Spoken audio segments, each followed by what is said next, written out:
남구갑 출신 박수영입니다.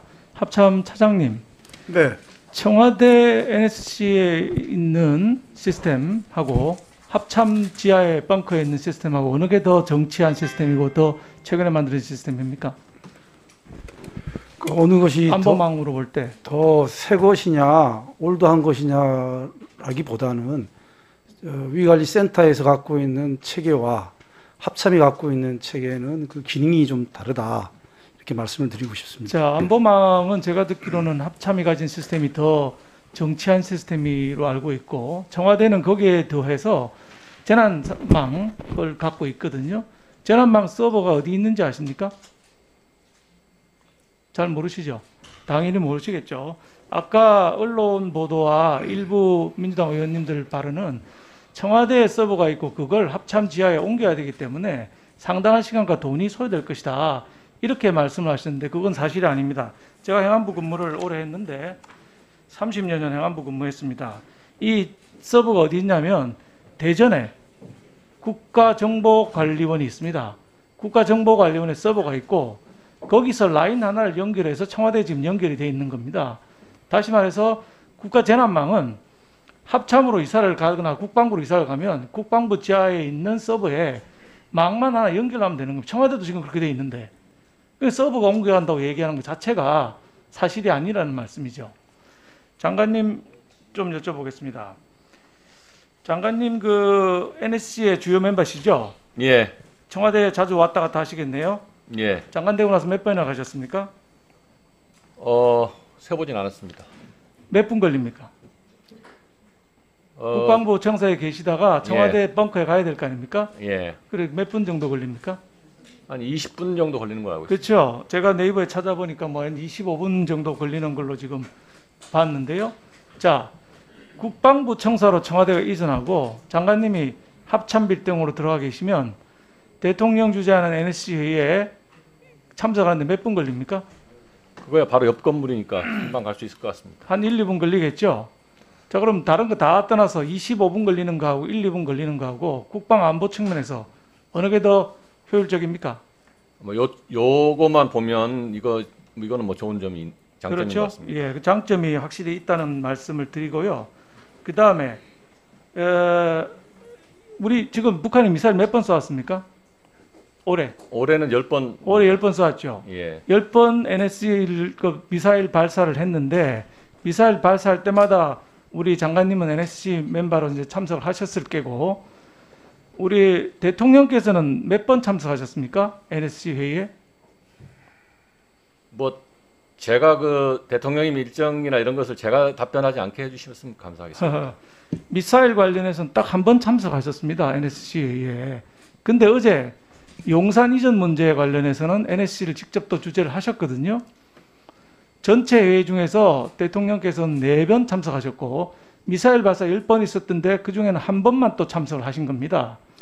저거는 제 이제 생각에는 북한의 미사일이 더 큰 안보 위협이지 청와대 국방부 이전이 용산 이전이 더 큰 안보 위협이라고 생각이 안 드는데 어떻게 용산 이전에 관련해서는 직접 주재를 하시고 그 미사일 쏜 건 딱 한 번만 참석을 하셨어요. 미사일이 이제 조금 이제 대통령님 차원에서 관리되고 해야 되는 미사일이라고 생각해서 저는 참석하신 거고, 나머지 미사일들은 이제 그 안보 NSC 멤버들이 이렇게 관리하고 나중에 보고를 받는 형태가 좋겠다고 판단하신 걸로 알고 있습니다. 글쎄요, 뭐 그렇게 판단하신 모양이죠. 그런데 일반 국민들이나 저희가 보기는 북한 미사일이 훨씬 더 큰 위협이라고 생각을 합니다. 자, 이전 비용 한번 보겠습니다. 아까 업무 보고하실 때에 118억 든다고 하셨죠? 맞습니까? 국방부 이전하는데 예, 최초 이전 비용입니다. 그렇죠. 최초 이전 비용. 근데 신축 같은 건 우리가 지금 아직까지 고려하지 않고 있으니까 합참 빌딩을 이전하는데 118억 든다고 말씀하셨죠? 업무 보고에서. 예, 맞습니까? 예, 예. 그런데 5천억, 1조 이런 게 국방부에서 보고했다는 언론 보도가 한번 있었습니다. 사실입니까? 사실이 아닙니다. 국방부에서는 5천억 1조 말씀하신 적이 없고 예, 없다. 118억이면 이사할 수 있다. 지금 이제 의원님 이제 업무보고 2-2 쪽에 나와 있는 게 바로 그 부분의 오해를 줄이려고 한 건데요. 네. 이전이 확정될 경우에 이사하고 최소한의 시설 보수비고, 그렇죠. 그다음에 그것 다시 이제 재배치를 통해서 다시 이제 국방부를 좀 끌어모으고 재배치하려면 추가적인 소요가 필요하다고 보는 것인데. 그렇죠. 재배치 문제는 지금 당장 하는 건 아니잖아요. 예, 근데 그 다음에 이제 그 논의 중에 있었지만은 합참을 어디로 이제 옮기겠다고 하는 이제 그런 것에 그거는 이사 비용을 넣느냐 안 넣느냐. 뭐 예, 이런 그렇죠. 차이가 합참을 있는 것 옮기게 같습니다. 되면 뭐 B1으로 옮기게 되면 이제 건물도 지어야 되고 B1의 시스템은 다 있지 않습니까? C5 시스템 다 돼 있는 걸로 문서고에 있는 걸로 알고 있고 건물을 짓는데 좀 돈이 들겠죠, 추가로. 그렇지만 그건 지금 당장 청와대 이전 후에 직접 일어나는 일은 아니지 않습니까? 언제 될지도 모르고 중장기적으로 검토해야 될 사항이라고 보는데 이제 어쨌든 예. 장관님 보고에서는 118억 시간이 없어가지고 118억이라고 하신 건 맞죠? 이사 비용. 최초 이사 비용 118억으로 보고했습니다. 네네네. 차장님 여쭙겠습니다. 아까 우리 존경하는 성일종 의원님 질의하실 때에 합참 전체가 이사하거나 새 건물 지어서 가는 건 아니다. 25% 정도 뭐 이동한다. 이렇게 말씀하시는 거 맞습니까? 네, 그렇습니다. 예. 자, 그 정도 이동으로 합참의 핵심 C5 운영하는 체계, 군 병력 운영 체계는 그대로 갖고 있기 때문에 우리 안보에 구멍은 없을 것이다. 국방부, 군은 그동안 그렇게 열심히 준비해왔다. 이렇게 답변하시는데 맞습니까? 네, 합참으로서 현행작전 대비태세에는 크게 문제가 되지 않는다. 이렇게 네네. 답변을 드렸습니다. 그렇죠. 네. 군이 국방부의 한 세트, 합참의 한 세트, B1의 한 세트 갖고 있기 때문에 군의 포스트를 이동하는 것은 언제든지 있을 수 있는 일인데 이것 가지고 국가안보가 구멍 난다면 군이 그동안에 대비태세를 잘 못 갖춘 거라고 자백하는 거나 마찬가지인데 차장님께서는 준비가 잘 돼 있다고 말씀하셨기 때문에 안보에 큰 구멍은 없는 것으로 이해하겠습니다. 이상입니다. 예. 다음에 박수영 의원님. 예. 국갑 출신 박수영 의원입니다. 장관님 혹시 영국 국방부 가보셨습니까? 방문하신 적 있습니까? 영국 국방부는 못 가봤습니다. 사진을 제가 한번 보여드릴 텐데요. 영국 저는 저 총리관저는 가봤는데 찾아보니까 바로 앞이 길 건너편 200m 떨어진 곳이 국방부더라고요. 아까도 말씀하신 것처럼 NSC가 청와대에 있는 거하고 국방부 청사에 있고 장관님이 직원거리에 있는 경우 25분보다 1, 2분 걸리는 게 훨씬 더 효율적이라고 아까 말씀 주셨는데 일부 언론에서는 또 국민들은 아니 군 통수권자인 대통령하고 장관이 같이 있으면 어떡하느냐 하는데 제가 찾아보니까 제일 가까이 있는 게 영국 쪽에 한 200m 정도 길 건너편 바로 있습니다. 떨어져 있고 미국을 제한 대부분 국가들은 다 1km 이내에 있더라고요. 제가 목록을 아까 어디 적어놨는데 보니까 뭐 러시아, 프랑스, 캐나다, 이태리 전부 1km 이내에 다 있습니다. 그러니까 이게 뭐 붙어 있다고 땅 큰 나라는 좀 늘릴 수 있겠지만 붙어 있다고 해서 문제가 되는 그런 시스템은 아닌 것 같다는 말씀을 드리고요.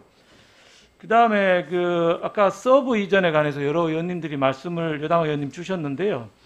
그 서버가 여러 개 청와대 NSC에 있는 건 사실입니다. 사실인데 아까도 제가 말씀드렸지만 이거는 지금 행안부에서 서버를 통합 관리하고 있거든요. 대전과 광주에 정부 통합 전산센터가 있습니다. 이름은 지금 국가정보관리원으로 바뀌었는데 청와대에 있는 시스템도 거기에 시스템이 서버를 여러 개 가지고 있는 게 아니고 대전과 광주에 있는 국가정보관리원에서 연결을 해줘서 쓰는 겁니다. 그래서 국방부 밑으로 이사를 가더라도 거기를 망만 연결하면 되는 것이지 서버를 다 떼서 뭐 돈이 들고 시간이 걸리고 안정화가 필요하고 이런 상황이 아니라는 것을 장관님께서 좀 이해를 해 주셨으면 좋겠습니다. 아니 제가 위기센터 네. 시스템을 좀 더 확인해 보고 예, 그래 하시죠. 뭐 지금 예, 뭐 제가 당장 네네네. 답변 드리기 어렵고요. 확인해 보십시오. 예. 저 전산과정, 정보과정도 나와 있으니까요.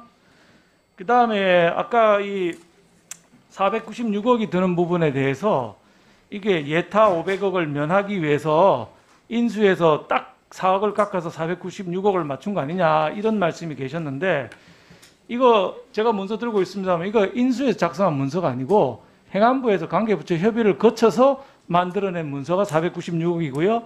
또 추가로 말씀드리면은 국가재정법에 의해서 예비타당성 조사라고 하는 것은 건설 사업이나 정보화 사업에 적용하도록 하는 것입니다. 게다가 300억 이상 국비가 들어가는 사업 하게 돼 있기 때문에 지금 이 사건은 지금 뭐 건설 사업도 아니고 정보화 사업만 하는 거 아니고 이사하는 사업에 드는 돈이고 인수위가 만든 것도 아니고 행안부가 만들어서 제출한 문건이라는 것을 제가 분명하게 말씀을 드리도록 하겠습니다. 그다음에 이거 뭐 다 아시는 거지만 제가 몇 가지 여쭤볼게요. 뭐 여쭤볼 것도 아닙니다. 제가 대통령이 되면 대통령 집무실을 광화문 정부종합청사로 이전하겠습니다. 청와대 대통령 시대 끝내고 광화문 대통령 시대를 열겠습니다. 구중궁궐 같은 청와대를 나와서 국민들 속으로 들어가고 늘 소통하고 함께 하겠습니다. 2012년 문재인 대통령님 그 기자회견 내용이고요. 그 다음에 2017년에 또 이제 나오셔서 이제 당선되셨는데 그때도 또 비슷한 말씀하셨죠. 적폐청산의 시작은 국민과 함께하는 청와대입니다. 국민 대통령 시대에 대통령이 있을 곳은 구중궁궐이 아니라 광화문 청사입니다. 대통령 집무청사를 광화문으로 옮기겠습니다.